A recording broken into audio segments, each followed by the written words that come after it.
Hello everybody and welcome back to Civ House. I'm Rob and we have some really awesome updates today. The first part of the DLC, Crossroads of the World, has at least been shown. We are getting a full look at the new Civs and Leader that will all be getting added to the game. So very excited for this. I hope that you guys will like and subscribe. Like if you end up enjoying the video. Subscribe if you're new here. We're putting out Civ content on a daily basis.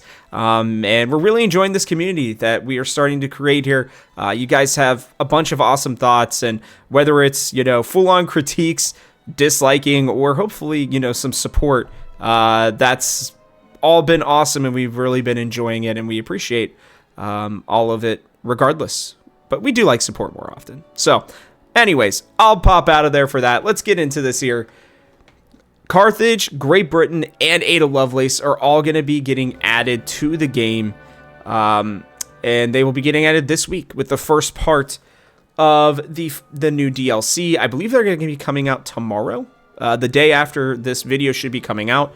I'll be doing some videos on the Civs and Ada Lovelace, a little deeper dive into those later this week, but very excited for that. We'll get the second part of the Crossroads of the World DLC later this week, or later this month, excuse me. So let's hop into it here. We got Carthage first. An antiquity civilization for sure. We already knew that was going to happen, but it's confirmed here. We don't need to read kind of the, mini description for it. Let's just talk about the unique abilities and everything. So this one's really interesting to start off. What I think I'm going to do is I'm going to read each of these individually, and then I'm going to kind of give you my thoughts on them. The Phoenician heritage, its unique ability, can only have one city. Towns cannot use convert to city. When you create a merchant or a colonist unit, gain a copy of that unit. Very interesting. Attributes, militaristic and economic. Civic trees, ship sheds. Tier 1 is increased movement for naval units, unlocks the Carthage unique building and the Birsa Wonder. Tier 2, increased range for naval units, unlocks the Quinquereme tradition. And then tradition Quinquereme, increased gold towards purchasing naval units, decreased gold maintenance for naval units. Wisdom of Tanit. Increased sea trade route range, increased gold in the capital for every trade route from the capital, unlocks the dockyard unique building. Tier 2, increased resource cap in the capital, unlocks the gallows tradition. And this gallows tradition is increased gold towards purchasing buildings on coast or navigable rivers. Then we have the Sicilian Wars. Increased settlement cap unlocks the Suffitis tradition, which increases gold from mining towns, increased food from fishing or farming towns, and then in its tier 2, increased movement and sight for the Numidian cavalry unique cavalry unit. Unique infrastructure, we have the Punic port, unique quarter, increased resource capacity in this settlement, can be built in towns. The Cothon, a unique building, production-based, production adjacency with coast and navigable rivers, must be built on a coast tile. Dockyard, unique building, gold base, food adjacency with resources and districts, must be built on a coast tile. Unique civilian unit, the colonist, which replaces the settler, increased embarked movement, increased population if settled adjacent to a resource. Unique military unit, Numidian cavalry, unique cavalry unit, can only be purchased and are more expensive than other cavalry units. Increased combat strength for each unique city resource assigned to your capital, and the associated wonder, the Birsa. Gold base, trade routes from this settlement cannot be plundered. All tiles in this city that are adjacent to coast and eligible for walls receive a wall, must be placed adjacent to a coast tile. Starting biases are coast and grassland. Wow. Okay. This is a lot. I'll be honest with you. This is a wild civilization that they are adding to this game. For starters, it is... They said that they were going to, make this one unique for the one city challenge. They did not mention that you can literally only have one city, which is very interesting because it sounds like you can get as many towns as you want, but you can only have them feeding your one city. And I think for people who like to build up or build out, honestly, that is absolutely fantastic. Like, there will be people who will play this and who are maybe like me and occasionally forget to convert my cities. And so they're just going to get bonuses because then you don't even have to think about it. And then you also get a merchant and a settler / colonist unit. You get a copy of it. That is absolutely incredible. You can spread your trade empire and grow your empire as far out as you want. Like, your towns just become so numerous. This is incredible, to be honest with you. Like, yes, you can only have the one city, which means you can really only be producing things like units and whatnot from this one area. But the amount of towns that you can have, the amount of time that is not wasted, on building those merchants or colonists, right? So that you can, and we'll talk about this here in a second, buy your units, right? And be able to kind of create this insane empire is awesome. I'm not going to lie to you. This is like a perfect Civ for me. Like, I'm very excited to give this one a try when I get into it. The ship sheds are great. They make sense here. Mostly naval. That's what Carthage was, right? And, the increased gold. So, that's awesome for naval units, and the decreased gold maintenance for naval units. We really needed, I think, an antiquity aged, naval power in this game right now. If you're not playing on the right maps, I don't know that it's going to matter too much with this one. But like, if you play on archipelagos and you're playing antiquity age civs, then or in the antiquity age in general, then Carthage will just absolutely dominate. The Wisdom of Tanid is awesome. The increased trade route range is huge for sea, trade routes. The increased gold for the trade routes is outstanding. The resource cap, makes it so that you don't have to worry as much about your resources. Even if you can't find camels, right? That's okay because you've got the extra caps for that, and that will allow you for the ones that are, those resources that are most specific for your cities are gonna, just all go into your first city, which will be Carthage, I would assume. So pretty crazy on that one. Increased gold towards purchasing buildings on a coast or navigable river, which works out perfectly with, what is this? With this wonder especially. And then, everything that's connected to the navigable rivers and coasts. I mean, this is crazy. Some of the yields that you will get with this are nuts. You get the increased settlement cap, which is great. If you can't have cities, you're going to want a bunch of towns, and I think that makes sense. And then I love this. The increased gold from mining towns, like, you are encouraged to specify your towns, right? Because you kind of have to with this Civ. You can't just, turn them into cities and not worry about it. You have to be very intentional, again, with your farming and your fishing towns, with your mining towns. Pretty awesome. You get the unique movement site for the Numidian cavalries. Fantastic. The fact that they are a little more expensive and can only be purchased is cool. At the same time, it's like, I guess you are trying to build your archers, build your swordsmen, all that kind of stuff, and then buying your cavalry units, buying your unique units. It's all coming together in my brain. This is a very interesting way to play the game. The Punic port is great. The increased resource capacity in this settlement is also great, and the fact that you can build it on your towns is incredible. I mean, you could just have an insane amount of resources. That's why it's an economic Civ. This is going to be awesome for an economic victory type. Again, more adjacencies here for the coast and navigable rivers, and then, I don't know, even more so here with the dockyard. Like, this is absolutely incredible. And then the Birsa, I feel like you have to get this, to be honest with you. This is nutty, just by the fact that, all tiles in this city that are adjacent to coasts and eligible for walls will receive a wall.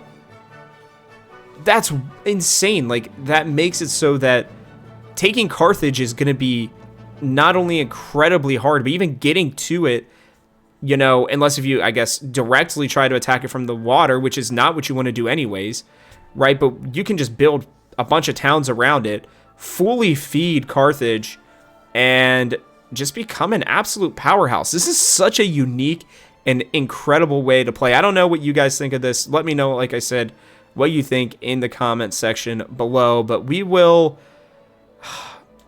you know, we'll move on. Yeah, we'll move on to Great Britain. It's just, there's a lot to go over. So I hope you guys will be okay with a longer video. I will put in the timestamps to hopefully make it a little bit easier for you guys. But yeah, here we go. Great Britain.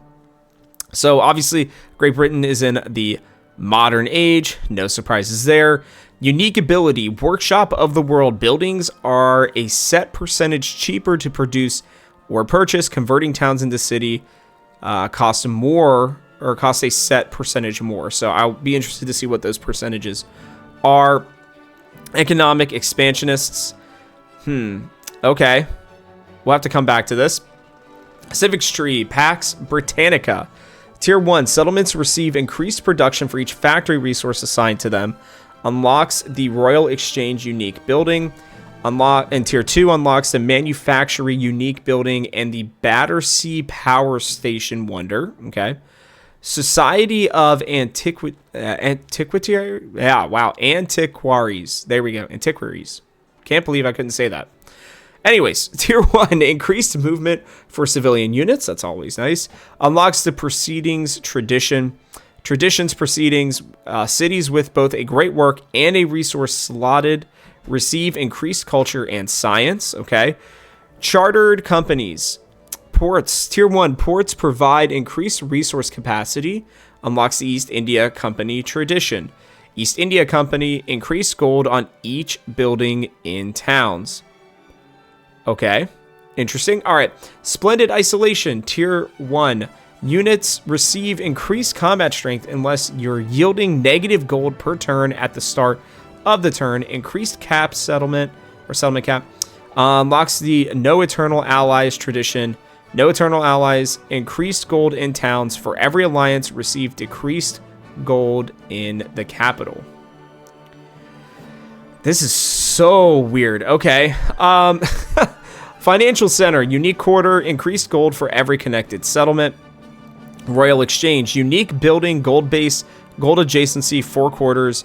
Manufactory, unique building, production based, production adjacency from resources, and gold adjacency with navigable rivers. That's pretty cool.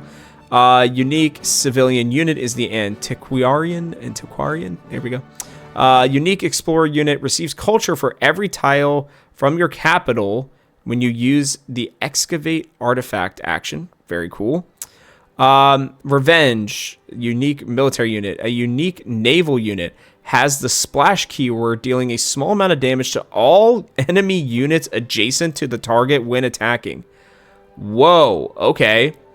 And then the associated wonder, the Battersea Power Station, production based. When training a naval unit, receive an additional naval unit of the same type.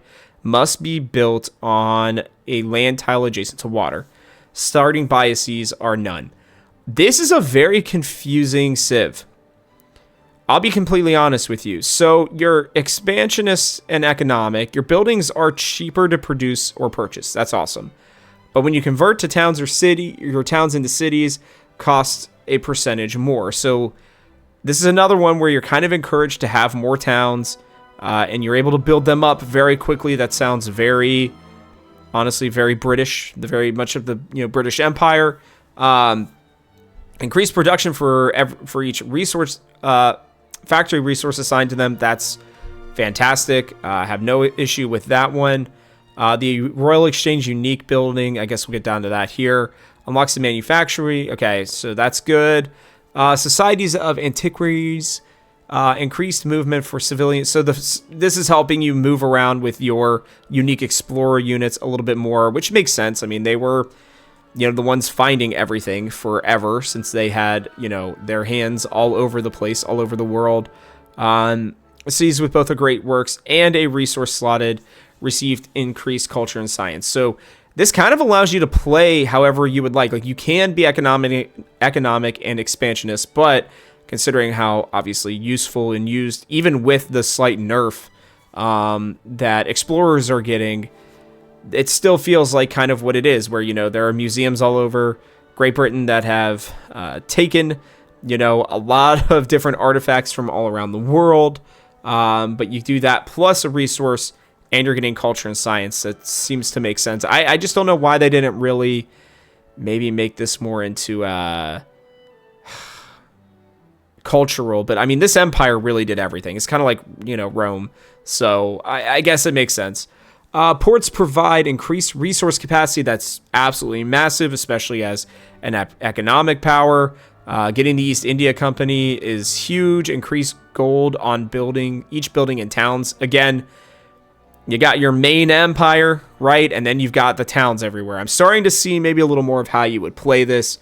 All units received increased combat strength unless you're yielding negative gold at the start of the turn. So as long as you're positive, and which you're an economic civ, so you should be, so your units are actually stronger with that. You also get the increased settlement cap, which is interesting that, you know, Great Britain and Carthage are having these.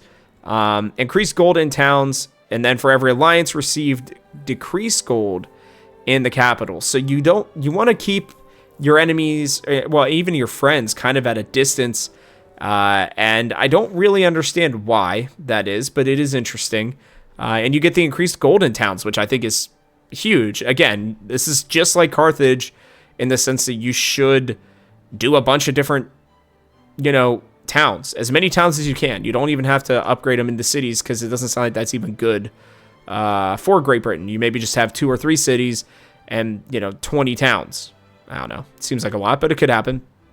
Increased gold for every connected settlement. Awesome. Especially in the modern age, that seems pretty easy to do. Gold base, gold adjacency for quarters. That's obviously very nice. Especially if you're economic and you're trying not to go negative, so your units don't lose their bonuses here. Production based and an adjacency from resources, and a gold adjacency from navigable rivers. Man, that manufactory could be pumping out some incredible yields, to say the least. Yields, to say the least. The antiquarian, again, cool explorer unit. This one's awesome. The splash keyword, dealing a small amount of damage to enemy units adjacent to the target while attacking. If you get a couple of units that are close to dying, you know, right next to you, and being able to use that ability is pretty awesome. Or if you just have it to where you've got, you know, your units just kind of in the middle of multiple opponents, right? And you have space like in between them. I mean, you can splash this. You can set up defensively for even your naval units and just constantly deal damage to your opponent. That's pretty crazy. This power station, this wonder is good too. You're just building a huge naval empire. Naval unit, get a same unit of the same type. And it must be built on land adjacent to water. So very cool. I can see how this is a good one as well. I like that they are focusing more on the navigable rivers, on the, you know, the oceans. I love, you know, even the look of this right now. I mean, you can see how much is on and all over these waters. So pretty cool, in my opinion. It's not as cool to me as Carthage. I think Carthage kind of plays together a little bit better. I think in terms of, like, I think it's easier to play Carthage than it's going to be to play Great Britain, in my mind. Not that Great Britain's not going to still be good. I just think it's going to be a little bit more complex. So we'll have to see. You guys will have to let me know. Last one here is Ada Lovelace. This time I will read, just the definition, or I don't know, the description of who she is here. From childhood, Ada Lovelace inspected the world through a scientist's eye, forging a path between intellectualism and imagination. She applied her mathematical mind to the 19th century's most cutting-edge experiments, working with mechanical computers, which made calculations using gears and punch cards. She designed the first computer program, establishing the field of computing over a century before technology caught up to her vision. That's pretty incredible, actually. Pretty insane. All right, so Enchantress of the Number is her unique ability. Cities receive increased science per age when you complete a civic mastery. something you do pretty regularly. That's cool. Well, I guess not really, but you can kind of lean more into that. This resets at the start of each age.